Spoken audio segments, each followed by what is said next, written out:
In 2020, Times Network had launched India Revival Mission to find out ways to reboot, reload and relaunch the Indian economy.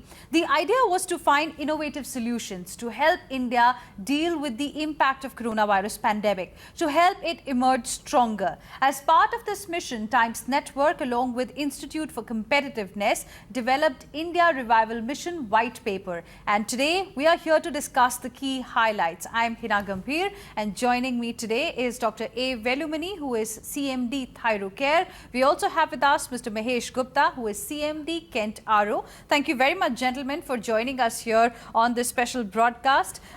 Mr. Gupta, let me begin this discussion with you. According to the white paper, as far as the impact of coronavirus on our economy is concerned, it now mentions that in 2021, at least, the green shoots are evident, but challenging times lie ahead for the economy. And this year, that 2021 is going to be extremely crucial to define the growth trajectory of the economy. What is your sense considering this sudden rise in COVID numbers that we've started seeing again, sir?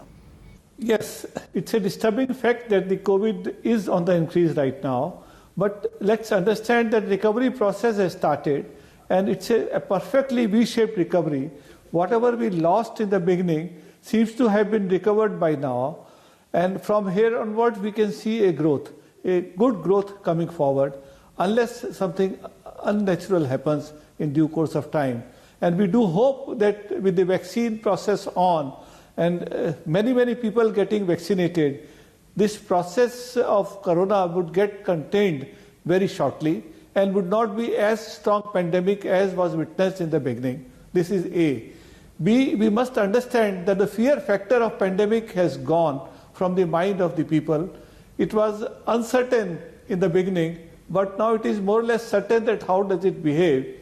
But we need to be more careful to contain this, and we do hope that it will happen. Okay. Dr. Regarding Velumani. the economics, yes, sir. We know that the good times are coming because people are looking for the products and the services which they could not enjoy for a period of 1 year, and demand is very robust. But simultaneously, there are bottlenecks in the sense the problem has gone to the supply side, and we need to look into all these aspects. Okay. Dr. Velumani, now with sudden spike in COVID cases, this time of uncertainty has come back. So according to you, are we in the right direction? We cannot decide the direction as much as the virus decides its direction. 1 year back, same week, same day, we were depressed completely. The Sensex plunged down to 25,000. And I was confident enough to think that by December 2021, we will be back to 50,000. And in January 2021 itself, we are back to 50,000 Sensex. Having said that, India was blessed. We didn't lose much. For a 1.35 billion population, our death per day is not 135 also. But having said that, increased incidences of COVID infection is a cause of concern, and with an expedition of the vaccination, by removing the age cutoffs and various conditions and making all Indians immunized is to be priority, not exporting it to other countries, if you ask me. Having said that also, economy is a very complex phenomena. Some industries have collapsed so low they cannot even get up. Some industries were fortunate, lucky, especially the healthcare industry and associated health hygiene industries. A lot of them have got a lot of boost. So we can't generalize it that all industries have come back. Some of them have come back with a bang, some are yet to come back. Having said that, India, as predicted, will have the highest GDP growth for at least a couple of years to come. And that way, India is blessed. Okay. Very important there. But Dr. Velumani, before I go back to Mr. Mahesh Gupta, I want to ask you, you mentioned about certain sectors which were severely impacted because of coronavirus. Of course, now some have bounced back, but there are many which are still, requiring some kind of support, assistance from the government side. What is your sense as far as the country's fiscal response is concerned to combat the adverse impact of coronavirus pandemic across all sectors? I would say it is very little because as such the country's total capacity to support in such a pandemic is not very high. Country driven with a lot of challenges of basic healthcare to poverty to infrastructure. Having said that, we have done a wonderful job. I would say that we were supported by age of Indians and also the per capita of the Indians. This virus has harassed the rich, didn't harass the poor, harassed the old, didn't harass the young, and India is an young country with low per capita income. So we have really been blessed more by nature than by government. Okay. But I would always say that something is better and a lot can be done. And I am pretty sure this vaccination also, we are becoming the leaders in the world. We see our vaccine working in various parts of the country. And if you look at our export capacity in any other, we may not be as strong as vaccination support. So I'm pretty happy, proud to be an Atmanirbhar Bharat in terms of vaccination. Okay. In terms of vaccination, of course, a lot is being done. But Mr. Gupta, as far as this mantra of Atmanirbhar Bharat is concerned, that we've heard from the Prime Minister, from the government repeatedly while India was recovering from the shock of coronavirus pandemic, this white paper also contains certain measures, which can help India again, come back on its feet, recover from the shock of coronavirus pandemic. I want to ask you about the first suggestion specifically, which is about empowering low-skilled manufacturing. Do you think enough is being done by India to seize this opportunity in manufacturing? Absolutely. India has to catch on to 25% GDP through manufacturing. And the role of MSME and role of people who are marginalized and people who have low capabilities in terms of factories will have to be empowered to get into manufacturing sector. And I think the government has put emphasis of Atmanirbhar Bharat in the right direction. A lot of steps have been taken up in this budget which has been presented for 21-22. But the Prime Minister has taken a leadership role in Atmanirbhar Bharat. That's going to play a very important role in bringing out manufacturing in the lower sector. And that's a great step, I think, forward. And this will really help because it will help people to find employment. This will help people to generate revenues and the whole economy will get revived by this process. Okay. Another measure that has been suggested via this white paper, Mr. Gupta, is about boosting the domestic consumption of durables. What, according to you, can be done to boost the domestic consumption? Where does it stand currently? Has there been any improvement as compared to, say, last November? Absolutely. I think the demand for every consumable has gone up, whether it is in the low-income group or it is in the high-income group. We are finding that the rural economy is doing quite well. The agriculture production has gone up. People in the rural area are generating food and they are going to purchase maybe it's a kitchen item, maybe it's a fan, maybe it's even air conditioning. Even in the cities we find demand for automobiles has gone up. And today the problem is not in terms of selling automobiles, but in production of automobiles is the biggest issue. The demand for two-wheelers has gone up tremendously. The demand for refrigerators have gone up. Demand for television has gone up. So each and every durable demand has gone up because of two reasons. One is people want to have independence, people want to consume, and people are sick of staying indoor and they want to enjoy all the benefits. So the demand for durables I think has gone up naturally, and I think it will go up further, because once you stay at home and you look at internet, you find so many items of your leisure that people will like to have them.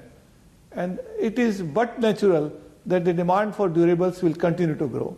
Okay. Dr. Velumani, I want to now ask you about another suggestion that has been mentioned in the white paper about the usage of vouchers. In fact, the white paper mentions the example of Taiwan and how it dealt with the impact of 2008 economic recession. A voucher system to restore the purchasing power. Do you think something like that can work here in India as well in a situation like this? No, I have a very different opinion. We are talking about boosting the economy. You boost the marks, it is not sustainable. You boost the stock, it is not sustainable. You boost the economy, it will not be sustainable. What is sustainable is performance. And we have 1.35 billion population, in which 1 billion population has brain to work, 2 billion hands to work. Giving them adequate employment opportunities, skilling to perform is the only way to long-term boosting the economy. Coming back to your question of vouchers or various methods of improving the consumption also, if you boost, it won't be a proper economy. Economy has to be on the normal consumption, actual needs as per the needs of the society, would be sustainable consumption. Only will give you sustainable economy. I'm a scientist, but I can understand that anything boosted is very temporary. Okay. Mr. Gupta, what is your point of view as far as the voucher system is concerned? Because the centre had also announced LTC voucher scheme. Do you think people used it? Do you think it in any way helped the economy in, making our consumption pattern look better? Well, I think LTC, I'll deal it later, but my general opinion around vouchers is it may not be so beneficial because our population is too large compared to Taiwan, where we are comparing with voucher system being successful there. B, the government has believed in direct transfer to the people who are needy, rather than giving a voucher systems to boost consumption. It is very, very difficult situation to monitor, and decision to be higher than what benefit is going to come in. So to my mind, voucher system may not work so very well. As far as leave travel concession is concerned, I think the worst hit economy is the tourism industry. The worst hit economy is the hotel industries and traveling industries. I think to boost that, government may have given this voucher system, but I am not competent to tell you how effective it has been, whether it has been used properly or not. But to summarize the white paper findings that the coupons can boost the economy, I have my reservations on this.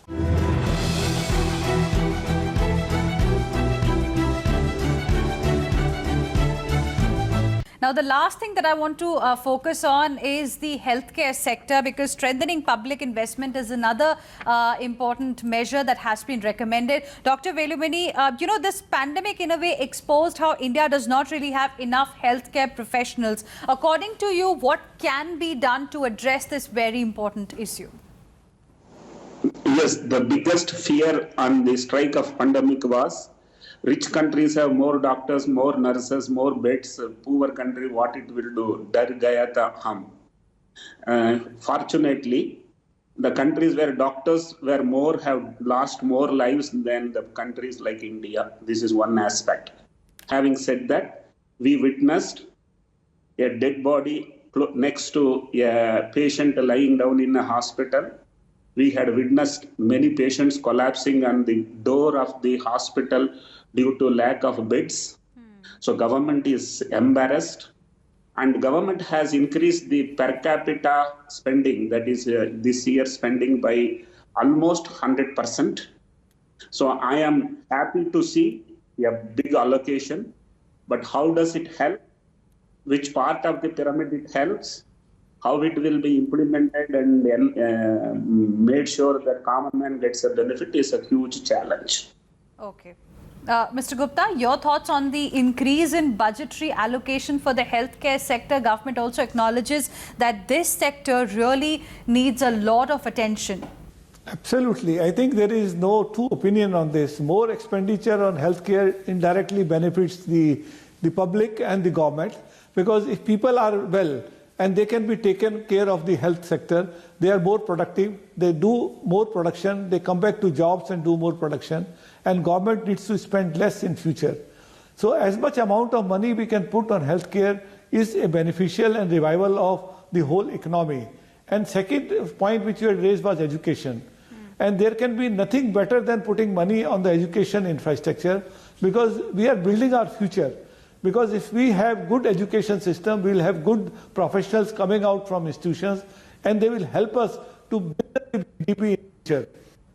I think on an average we are doing 3% of our GDP on education, which needs to go up to 6% in future. They may not be able to do it immediately, but I think a step needs to be taken up gradually to boost the expenditure on the education as well. But do you think with this new education policy coming and with everything now going online, schools and colleges doing most of their work online, there is going to be a significant change in this sector as well that can be expected? I don't think so. People like to meet people. People don't like to do online. We are doing it online for some moment of time. But I think in a 1 year time, we have got sick of being online all the time. People would love we have to develop the whole personality as a whole. We don't have to do it only in terms of studying and studying and studying. And unless the systems in the primary schools and our colleges gets a infrastructure boost and the availability of good teachers, we need to value our teachers. We can't say you can do an online teaching program all the time or a computerized program to learn.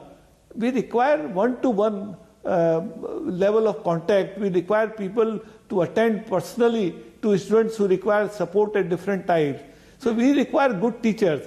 And it's very unfortunate that we don't find good teachers today, because they are not paid so well compared to the other possibilities in the system. If suppose you have a class of 100 people, you ask how many will like to go for teaching. I think the people who have not academically performed very well would decide to go into education system. It's very unfortunate. I think in our country, the top people who perform academically very well should opt to go into education. And they will go to education only if we have a value for teachers or if we can pay them well. Better and to incentive do that, system I is think something we need that to you're revise recommending. Our policy and our respect for teachers. Okay. Last word to you, Dr. Velumani. I think you call it a incentive system or you call it a value. Okay. Okay. I give you the last word, Dr. Velumani. Coming back to the healthcare sector specifically, now once again we've started seeing a spike in COVID cases. For example, states like Maharashtra are witnessing this spike that was not there even in October or November, when the country was seeing a large number of cases coming on a daily basis. Do you think India is better prepared now in March 2021 to handle any kind of a new COVID wave? India is not better prepared. Indians are better prepared. The number of deaths had come down from 1200 down to 120 only because Indians had an ability to get an antibody, substantial quantities, and it has reduced the number of deaths. Okay. Now suddenly for the last 8 weeks, there is a surge in the number of cases infected. But certainly not in the number of cases hospitalized or number of deaths in a day. So there is a fear, unnecessary fear in terms of panic. But we have to be extremely careful so that we don't get back the number of deaths per day anywhere above 150. Okay, we all need to be extremely cautious because again, the sudden spike in COVID cases has started. Thank you very much, both of you gentlemen, Dr. Velumani and Mr. Mahesh Gupta, for joining us on this special broadcast on India Revival Mission.